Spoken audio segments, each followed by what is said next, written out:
अतुल लोंढे पाटिल, थोड़ा मुझे समझाइएगा, राहुल गांधी किस कैपेसिटी में ये कह रहे हैं कि आप आंकड़े जारी करिए वरना हम कर देंगे? उनकी इस अल्टीमेटम का, धमकी का क्या मतलब है? नहीं, ये कोई धमकी नहीं है। एक वक्त आता है, उस वक्त में वो चीज हो जानी चाहिए, तो उसकी बात वो कर रहे थे। लेकिन मैं कुछ बातें जो नड्डा जी को आपने इतने दिखाया, नड्डा जी डॉक्टर है ना मेरे हिसाब से, मानक जी मैं गलत नहीं हूं तो नड्डा जी डॉक्टर है ना? मेरी जानकारी में तो नहीं है।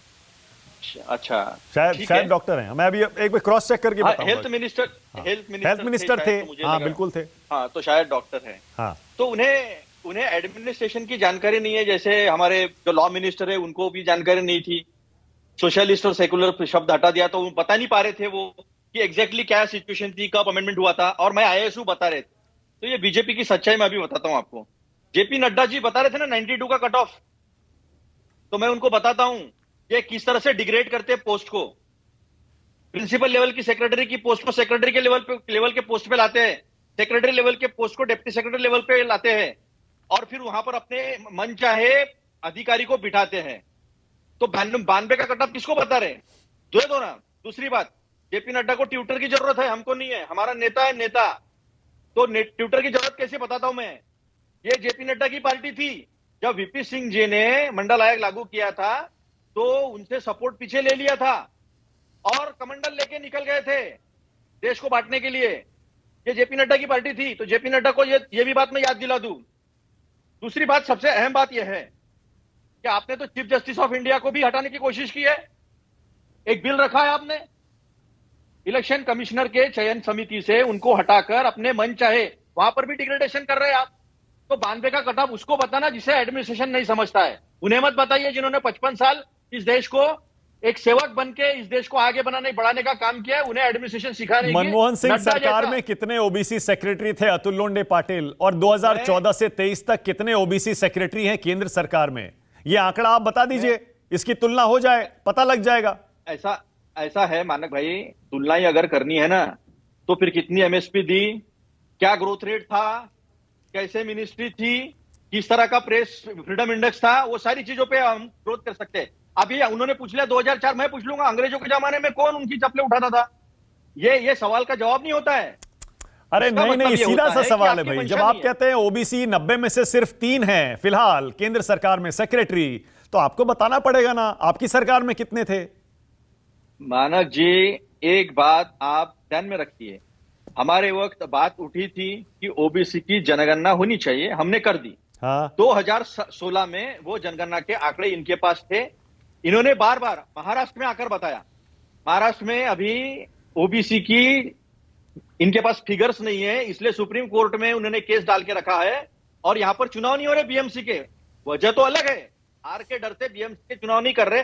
10 बड़े नगर पालिका महानगर पालिकाओं के चुनाव इसलिए नहीं हो रहे क्योंकि इन्हें डर है, और इनका तुषार मेहता जी जो है वो वहां पर प्रस्तुति नहीं होते सुप्रीम कोर्ट में, उच्चतम न्यायालय में, इसलिए अतुल भाई एक सेकंड, मैं अभी भी, मेरा सबसे पहला सवाल था ना, आपने उसका जवाब नहीं दिया। मैंने ये पूछा राहुल गांधी ने, क्योंकि कांग्रेस के सांसद, कांग्रेस के नेता के हैसियत से लोकसभा में, सदन में जो अपने आखिरी लाइन कही भाषण में, उसका मतलब मुझे समझाइए। उन्होंने कहा सरकार आंकड़े जारी करे वरना हम कर देंगे, इसका क्या मतलब है? नहीं, इसका मतलब यह है कि आप बातें जो करते हो, आपके कथनी और करनी का अंतर जो है वो हम जनता के सामने लाके रख देंगे। और आपने कहा कि महिला आरक्षण का बिल आया है इसलिए इन्होंने ओबीसी की बात की, तो ये गलत बात है। हमारा रायपुर में अधिवेशन हुआ और वो अधिवेशन में हमने हमारे अध्यक्ष, चुने हुए अध्यक्ष को, जेपी नड्डा जी तो दूसरी बार अध्यक्ष कब बने, उनका चुनाव का वो पता ही नहीं चला। उसी वक्त हमने जातिगत जनगणना की बात रख दी थी कि जातिगत जनगणना कांग्रेस करेगी, कांग्रेस उसकी मांग करती है। उसके पहले से हम जातिगत जनगणना की मांग रख रहे हैं, इसीलिए कि आज समय आ गया है मानक भाई कि जो सारे लोगों को उनका प्रतिनिधित्व शासन, प्रशासन और हर निकाय में, हर जगह जहां होना चाहिए लोक जनता में, वहां पे होना चाहिए। देखिए, मैं समझ रहा हूं, मैं राहुल गांधी के बयान को इस तरह से समझ रहा हूं, क्या राहुल गांधी ने यह कहने की कोशिश की राजस्थान और कर्नाटक में जो जातिगत जनगणना पहले हो चुकी है उसके आंकड़े वो जारी कर देंगे, क्योंकि अभी तक तो किए नहीं है? देखिए मानक जी, एक सेंसस की बात है, इन्हीं का कहना था, फिर बाद में इन्होंने 5वां क्लॉज हटा दिया। सुप्रीम कोर्ट में अभी बात रखी थी कि कोई भी राज्य सरकार जातिगत जनगणना कर नहीं सकता। जातिगत जनगणना 2011 में हो चुकी है, उसमें इन्होंने पहले कहा था 7.5 लाख गलतियां है, फिर कहा नहीं नहीं नहीं नहीं नहीं 50,000 ही गलतियां है।